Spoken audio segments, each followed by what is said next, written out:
Hello everyone, it's me, Angela Martin, and welcome to another quick cast. So some exciting times ahead with the launch of iOS 18, iPadOS 18, as well as macOS Sequoia. Now in this episode, we'll be looking at some of the new features within the iOS 18. So guys, we've got a lot of ground to cover, so let's not waste any more time and dive straight into it. Now when it comes to iOS 18, customization is on a totally new level. Now we can still go into our lock screen, tap hold, go to customize, customize our home and our lock screen. And in my lock screen now, I can now also customize my controls. Now say for instance, if I don't want my torch, I can just tap to remove it and then tap on the plus again. And here it takes me into my controls library and I can choose on a whole range of different controls. I'll choose my torch once again, but I'm going to change my camera and I will maybe use a different control for my camera. And again, I can add in my widgets and so on as well. I'll just tap on done. And the reason why I didn't want to change my torch, guys, because another new feature of iOS 18 is if you've got an iPhone 14 or higher and you go into your torch, you can change your beam to either broader or even more thinner, more concentrated beam as well, or in between. Also, the reason why I've chosen a different control other than my camera, as you know, quick access from my to my camera from my lock screen is simply just swipe from right to left. Now, there's no reason to have an additional control for my camera as well, which shows how handy it is that we can change our controls as well. Now further in my home screen, some new customization features has been added in, such as if I go into customization, I go to the edit button, there's a customize button added, and here I can now change my color of my icons right within my home screen. So I can go to light, to dark, can make my icons bigger or smaller, or even change to automatic, which will change to the time of day. And I can also make it go to the tinted option. As soon as I go to tinted, it will normally select or change the icons into a certain color, taking from the background. But we can change it by going to our color slider and change the opacity also of that color. Or alternatively, we can choose a different color from our background by selecting the color dropper or grabber, whichever one you call it. From there, I can now choose any color within my background. I'll just choose a more darker yellow. However, I prefer to keep it as the standard color. Now, besides changing my cosmetics of my icons, I can also reposition my icons differently to that of my previous iOS. So I can tap hold on my icons and simply just drag it to any position on my screen. Now, besides me being able to drag my icons, I can also customize my widgets straight on the lock screen as well. So again, I go to edit, I go to add widget, and I'll add in my battery widget here, and I'll add in this widget here. And now that I've added in my widget, if I do want to change my widget, say to that small square that I had before, I don't need to delete this widget, go into edit and choose that one again. While in my lock screen, I can simply just grab the handle and make it smaller. Now, another awesome customizable feature is the fact that we can actually add in a touch or face ID to an app. So if I tap hold on this app, and I'll see that there's a new entry that says require Face ID. If I select that, the only way I can now access that app is if I unlock it with using my face. So pretty convenient, especially if it's important apps and you don't want anybody just to go into it. Now, besides the customizable features that you have on the lock and the home screen, Apple has also done an overhaul on the control center.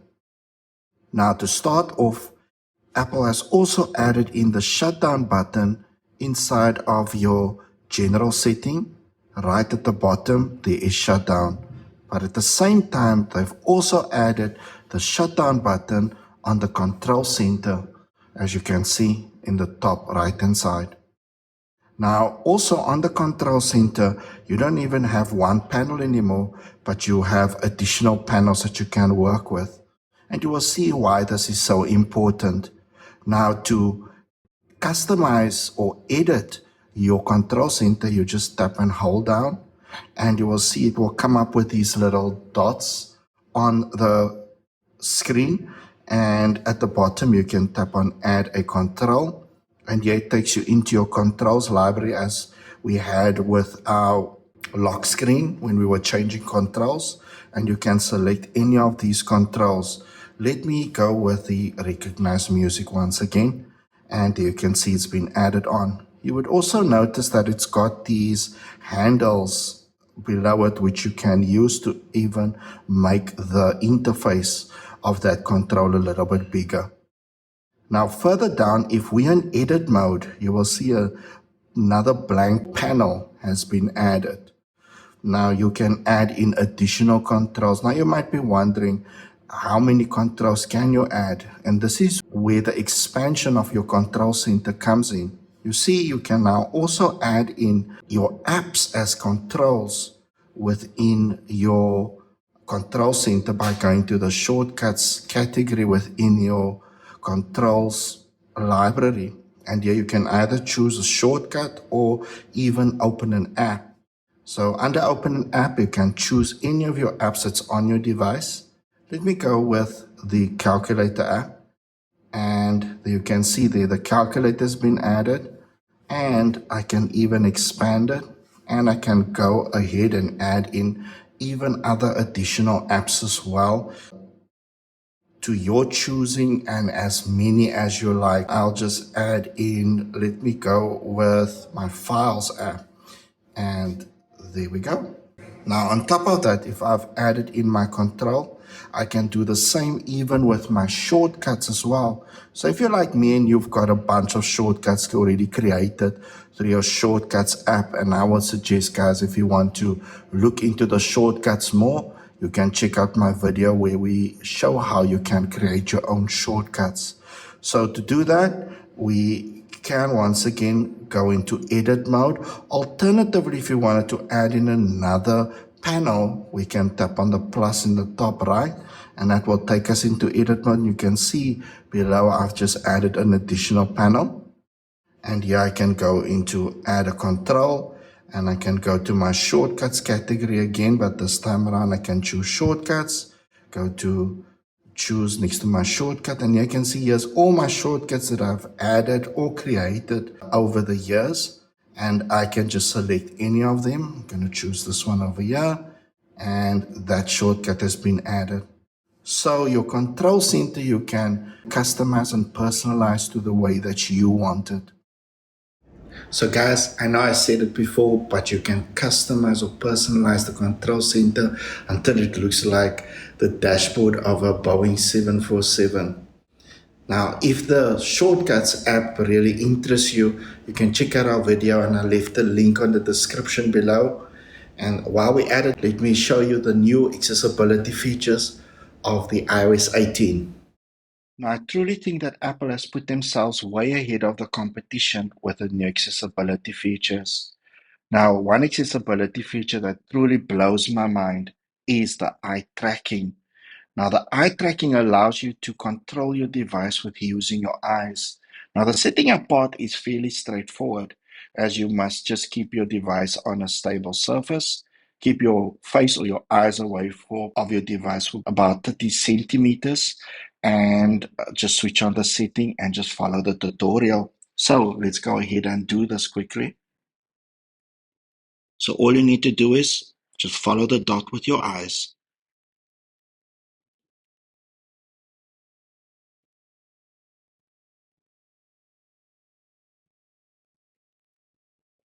And that's all set up. And now I can see as I move my eyes, it moves the pointer. And if I want to execute the command, I just do a facial movement, like a frown, and it will press the buttons. And that is how easy it is to use your eye tracking. Another cool feature that's been added is the live speech. Now, live speech just gives a voice to the voiceless, because it allows you to use typed text and turns it into a live speech. So I'm going to turn it on, guys. Now, as soon as I turn it on, it actually adds a shortcut to your accessibility shortcuts where you just do a triple tap on your side button and that will then execute the live speech. So if I triple tap, you can see that it comes up and I can type anything and it will just start speaking.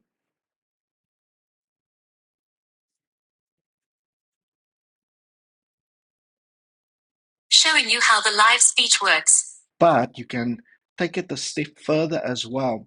If you go into your live speech again, you can change your voices. Now, at the moment, it's set on the Siri voice, but you can also set up your personal voice, which is a setting that came with iOS 17 and which allows you to actually read out amount of material, which will then record your voice, the way you speak, the way you pronounce your words, and it will then allow you to add it as a voice to your live speech as well. So if I go to my voices, I can then add in my personal voice, which was recorded before.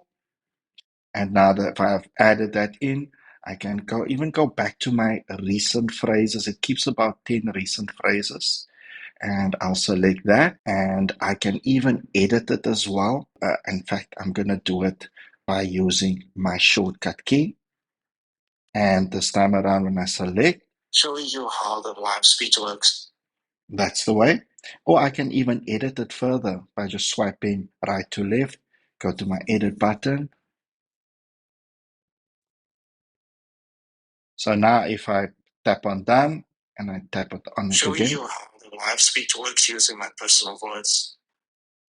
Now, the last setting that's been added on is the vocal shortcuts. And this is in a similar way that you could make shortcuts using the Shortcuts app. Just tie it to Siri and just speak it forth and it will execute the command. Apple's just gone a bit further and made it easier by adding it to your accessibility settings. So now if I go to vocal shortcuts, I can tap on set up vocal shortcuts, continue, and here I can choose any of the shortcuts that I want to use. I'm just going to go with something simple. Let's go with the spotlight search. And yeah, I'll make the command just search and go. And I can just speak it forth. Search, search, search. Now that it's all done, I can be on my device and just say search. And you can see that it will execute the spotlight search.